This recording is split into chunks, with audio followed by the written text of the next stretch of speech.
Ilégbèé jẹ́ ohun kan gbòógì tí kò ṣeé má ní fún ọmọ ènìyàn láyé. Èyí kò jẹ́ ìyàlẹ́nu látàrí wípé ìpèsè ilégbèé fún àwọn èèyàn ìpínlẹ̀ Ògùn jẹ́ ọ̀kan lára ètò pàtàkì márùn-ún tíjọba gómìnà Ìbíkúnlé Amósùn ṣiṣẹ́ lé lórí nípínlẹ̀ yìí. Gẹ́gẹ́ bí ó ti ń wáyé ní gbogbo ẹ̀ka ètò ìdàgbàsókè yòókù, àṣeyọrí ńlá ló ti wáyé lábẹ́ ìṣàkóso ìjọba tó ń lọ lọ́wọ́ yìí, pàápàá jùlọ lábẹ́ iléeṣẹ́ tó rí sí ètò ilégbèé àti àwọn ìgbìmọ̀ mìíràn tó dìrọ̀ mọ́. Ní ìbámu pẹ̀lú èròǹgbà lórí iṣẹ́ ìràpadà ògo ìpínlẹ̀ Ògùn lóòrèkóòrè ni ìjọba ń ró iléeṣẹ́ tó rí sí ètò ilégbèé lágbára pẹ̀lú àwọn ìgbìmọ̀ yòókù tó dìrọ̀ mọ́ láti rí wípé ìjọba mú àǹfààní olówó iyebíye tó ń bẹ lábẹ́ ẹ̀ka ètò ìdàgbàsókè yìí dé àrọ́wọ́tó àwọn èèyàn ìpínlẹ̀ yìí. Àdìsọ́kàn rere ìjọba gómìnà Ìbíkúnlé Amósùn àti àwọn alábòójútó tí yóò mú iṣẹ́ wọn bí iṣẹ́ tó ń ṣiṣẹ́ ìṣàkóso iléeṣẹ́ tó rí sí ètò ilégbèé nípínlẹ̀ yìí ló ṣokùnfà kíkọ́ àwọn ilégbèé onírànran èyí tó lọ lọ́wọ́ káàkiri àwọn agbègbè kan nípínlẹ̀ yìí báyìí fún àǹfààní àwọn èèyàn ìpínlẹ̀ Ògùn.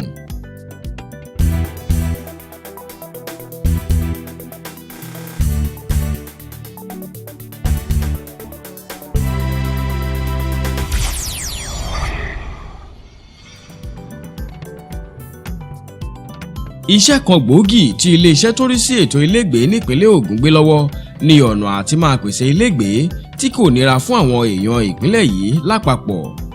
Ọ̀kan lára ìgbésẹ̀ àkọ́kọ́ tíjọba gómìnà Ìbíkúnlé Amósùn kọ́kọ́ gbé lábẹ́ iléeṣẹ́ tó rí sí ètò ilégbèé nípínlẹ̀ yìí ni píparí kíkọ́ àwọn ilégbèé èyí tíjọba jogún lọ́wọ́ ìjọba àná. Lẹ́yìn náà ni wọ́n wá fà á lé àwọn tó jẹ àǹfààní rẹ̀ lọ́wọ́ láì fi falẹ̀ rárá. Lẹ́yìn èyí ni iléeṣẹ́ yìí tí wọ́n bẹ̀rẹ̀ iṣẹ́ mìíràn láti pèsè ilégbèé fún ogunlọ́gọ̀ àwọn èèyàn ìpínlẹ̀ yìí tó bá nífẹ̀ẹ́ sí i.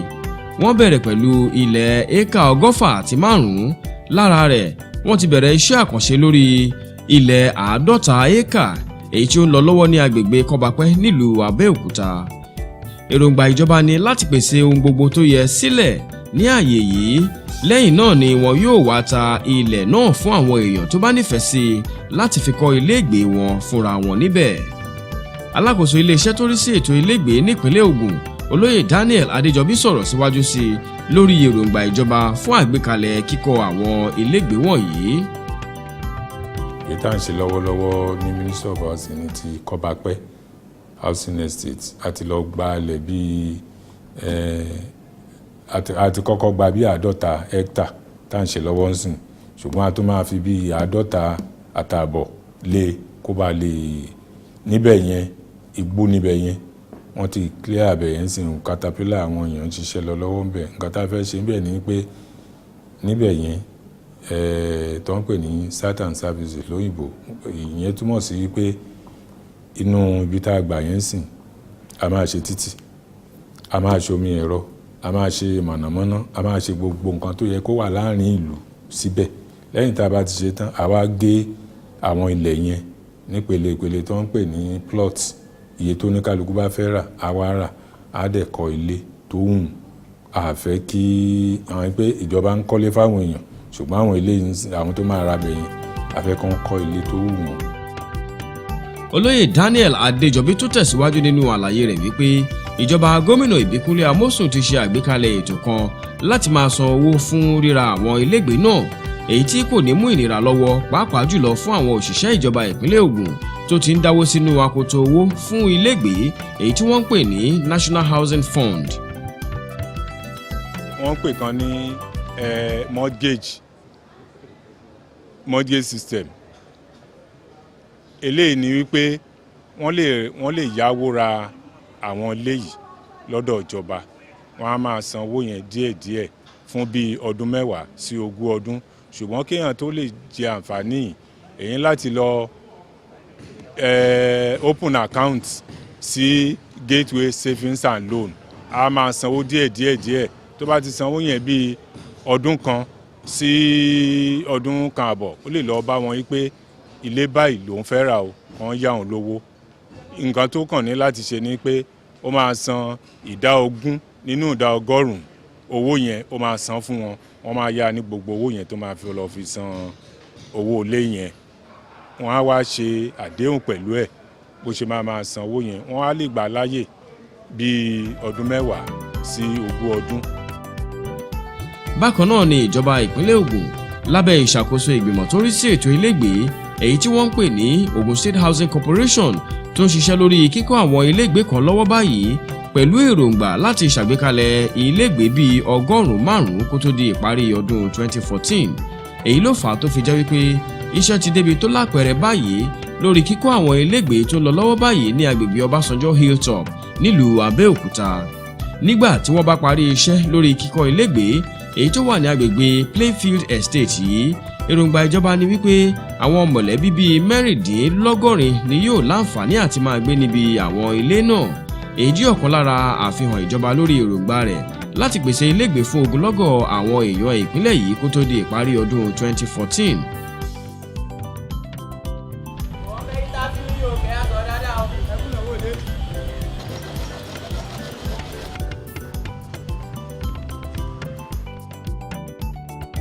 Gẹ́gẹ́ bí iléeṣẹ́ Housing Corporation ti ṣe àgbékalẹ̀ rẹ̀, iṣẹ́ kíkọ́ àwọn ilégbèé oníyàrá 2, oníyàrá 3 àti oníyàrá 4 tí wọ́n ń kọ́ lọ́wọ́ báyìí ti débi tó lápẹẹrẹ.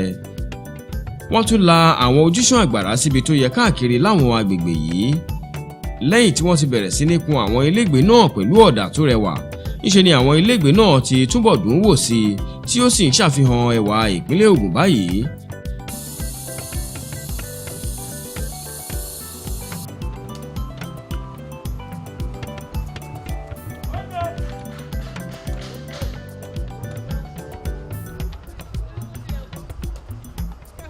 Ní ìtẹ̀síwájú lórí èròǹgbà rẹ̀ nípa ìpèsè ilégbèé tó rẹwà tó sì lálàáfíà, bákan náà tí kò sì fa ìnira fún àwọn tó ń ra ilé náà, ìjọba gómìnà Ìbíkúnlé Amósùn pẹ̀lú ìfọwọ́sowọ́pọ̀ ilé ìfowópamọ́ Federal Mortgage Bank ti bẹ̀rẹ̀ kíkọ́ ilégbèé 200 mìíràn ní agbègbè Ládẹrin nílùú Abẹ́òkúta èyí tí wọ́n ń pè ní Mission 1 Estate. Èròǹgbà ìjọba ni láti pèsè àwọn ilégbèé olówó pọ́kú tó wà ní ààyè yìí fún àwọn òṣìṣẹ́ ìjọba ìpínlẹ̀ yìí. Wọ́n ti bá iṣẹ́ débi tó lápẹẹrẹ báyìí níbi àgbègbè estate yìí, èyí tí ó sì ti bẹ̀rẹ̀ sí ní dùn wò pẹ̀lú ìrètí wípé iṣẹ́ yóò parí lórí rẹ̀ láìpẹ́. Ojú pópónà tó lọ sí inú ọgbà yìí náà túbọ̀ fún gbogbo agbègbè yìí ní ìgbàláàyè fún ìdàgbàsókè.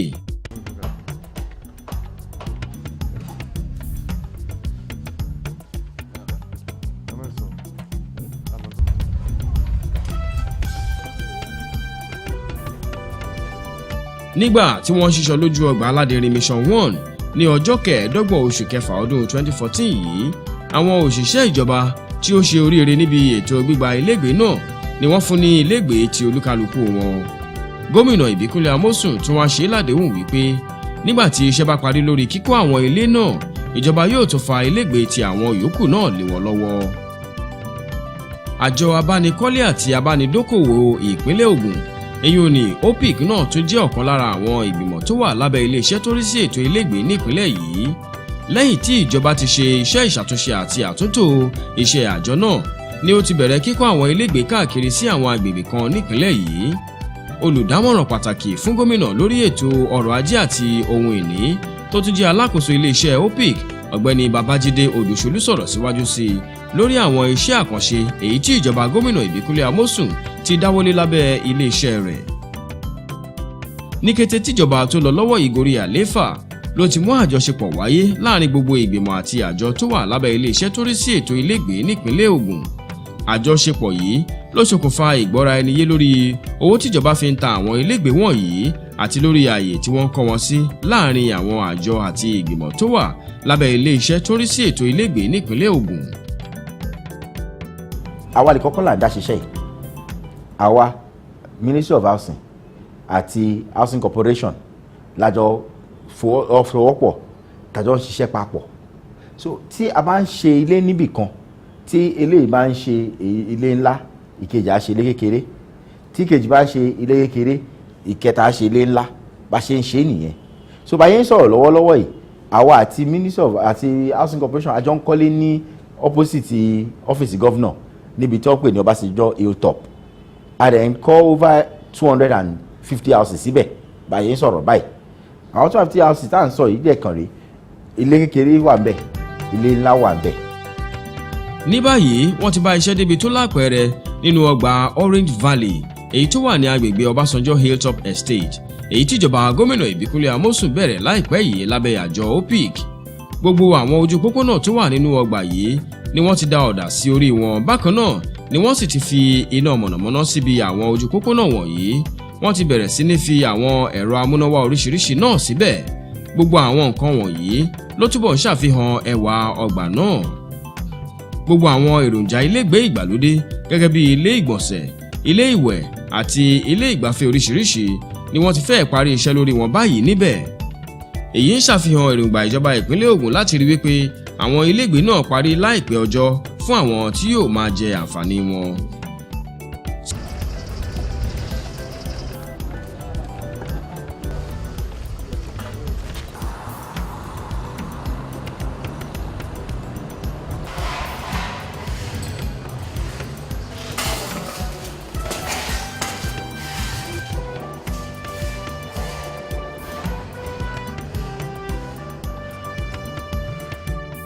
Iṣẹ́ ìṣàtúnṣe lórí àwọn ilégbèé tó wà ní agbègbè Àgbàrá Industrial Estate àti kíkọ́ àwọn titun mìíràn náà ti débi tó lápẹẹrẹ báyìí, èyí tí àwọn mìíràn sì ti bẹ̀rẹ̀ sí ní gbé pẹ̀lú ìrọ̀rùn láwọn ilégbèé náà. Látàrí ìpinnu rẹ̀, ìjọba gómìnà Ìbíkúnlé Amósùn ti ṣe ìṣàfihàn ẹ̀mí òdodo rẹ̀ lórí iṣẹ́ ìṣàtúnṣe gbogbo àwọn ọgbà ilégbèé tó wà káàkiri gbogbo agbègbè ìpínlẹ̀ yìí. Èyí ni láti túbọ̀ rí wípé àfojúsùn rẹ̀ lórí ilégbèé fún tolórí tẹlẹ́mù dòun nípínlẹ̀ yìí. Láàrin ọdún mẹ́ta ìjọba tó ń lọ lọ́wọ́ yìí lórí àlééfà, iléeṣẹ́ tó rí sí ètò ilégbèé nípínlẹ̀ Ògùn ti tún parí iṣẹ́ ìṣàtúnṣe lórí ilégbèé tó wà fún àwọn alákòóso iléeṣẹ́ ìjọba, ilégbèé fún àwọn ọmọ ilé ìgbìmọ̀ aṣòfin ìpínlẹ̀ yìí àti gbọ̀ngàn àṣà ìbílẹ̀ June 12 tó wà ní Kútọ̀ nílùú Abẹ́òkúta. Bákan náà ni iléeṣẹ́ yìí tún ti ṣe àwọn iṣẹ́ àkànṣe mìíràn gẹ́gẹ́ bí kíkọ́ ilé ẹgbẹ́ àwọn òṣìṣẹ́ orílẹ̀-èdè Nàìjíríà ẹ̀ka ti ìpínlẹ̀ Ògùn èyí tó wà ní ojú pópónà Abíọ́lá nílùú Abẹ́òkúta, ilé ìwòsàn tuntun tó wà ní agbègbè Tòtòrò, kíkọ́ abúlé Mẹ́kò èyí tó wà ní Ọbádà oko àti kíkọ́ àwọn ilégbèé tó wà nínú oko ìgbàlódé èyí tó kalẹ̀ sí Awòwò.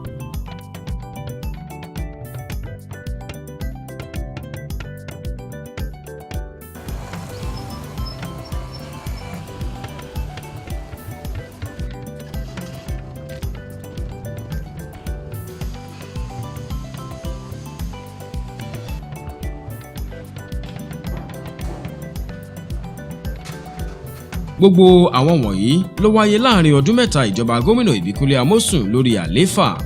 Lóòótọ́ àti lódodo, iṣẹ́ ìràpadà ògo ìpínlẹ̀ Ògùn ti bẹ̀rẹ̀ sí ní fojú hàn báyìí, èyí tó sì mú àǹfààní òṣèlú àwarawa kárí tolórí tẹlẹ́mù ní gbogbo orígun mẹ́rẹ̀ẹ̀rin ìpínlẹ̀ yìí.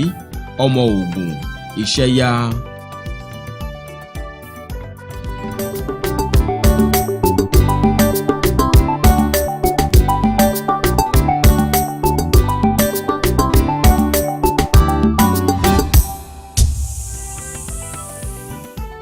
Lára àwọn tó jẹ àǹfààní ilégbèé láti ọwọ́ ìjọba ìpínlẹ̀ Ògùn sọ̀rọ̀ síwájú sí i lórí àyípadà rere tó ti dé bá ìgbé ayé wọn báyìí.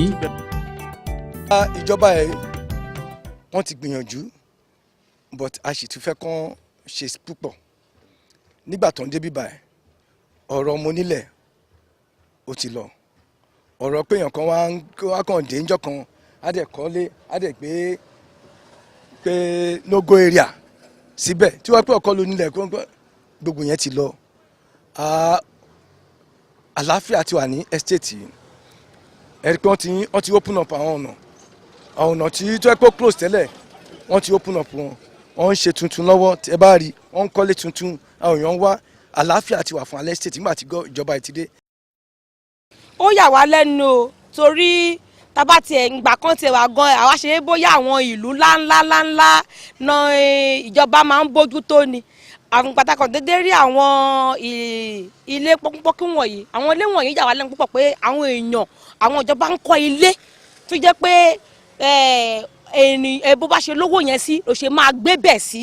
Ọ̀rọ̀ pé bóyá bó o bá tí ní 10 million 20 million o ò lè kọ́lé o ò lè ralẹ̀ kò sí níbí báyìí. Ìjọba ń ṣe àǹfààní yẹn, wọ́n gbé ètò ilé kíkọ́ kalẹ̀ débi wípé àwọn ènìyàn owó wọn lè afford ẹ̀ láti sọ pé wọ́n ń wọ́n ń wá ra lé nírú bí báyìí so ó jẹ́ ohun ìwúrí fún wa èyí tún jẹ́ kún ọkàn wa tó balẹ̀ yìí pé láìpẹ́ láì jìnnà ibi tá a pè ló Pk State ní Àgbàrá Ògùn State yìí ó máa di òkìkí káàkiri gbogbo àgbálá ayé.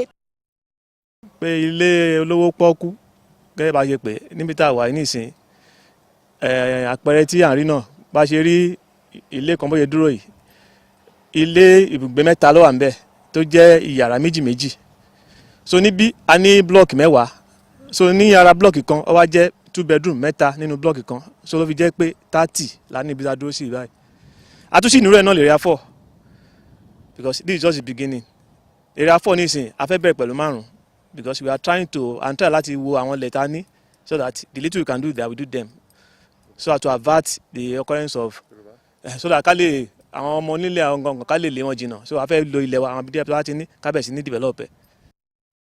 change ìgbésí ayé mi torí pé mo máa ń sìn yí iṣẹ́ wa jìnnà sí bíbáyìí tẹ́lẹ̀tẹ́lẹ̀ Olómore ni mò ń gbé so mo lè decide láti wá máa gbé bíbáyìí gbà tí mo dẹ̀ ti jẹ ilé so bíi ìṣẹ́jú 5 sí 10 mo ti dé ọ́fíìsì mi.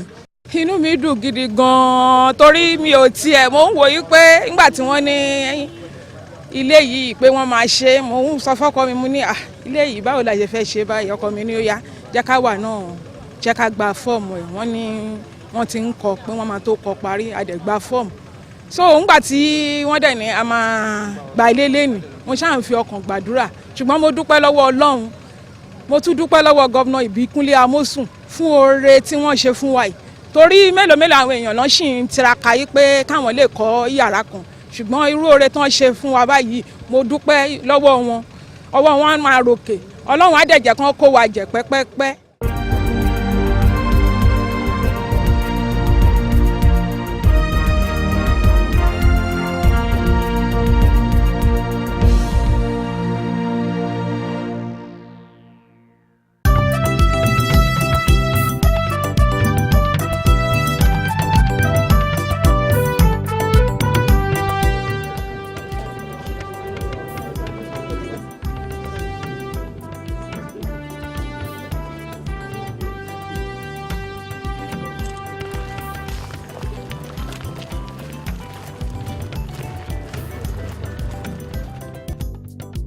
Gómìnà ìpínlẹ̀ Ògùn Sẹ́nẹ́tọ̀ Ìbíkúnlé Amósùn ti tó fi ìdí rẹ̀ múlẹ̀ wípé ìjọba òun yóò túbọ̀ tẹ̀síwájú nínú ìdàgbàsókè ẹ̀ka ètò ẹ̀kọ́ nípínlẹ̀ Ògùn.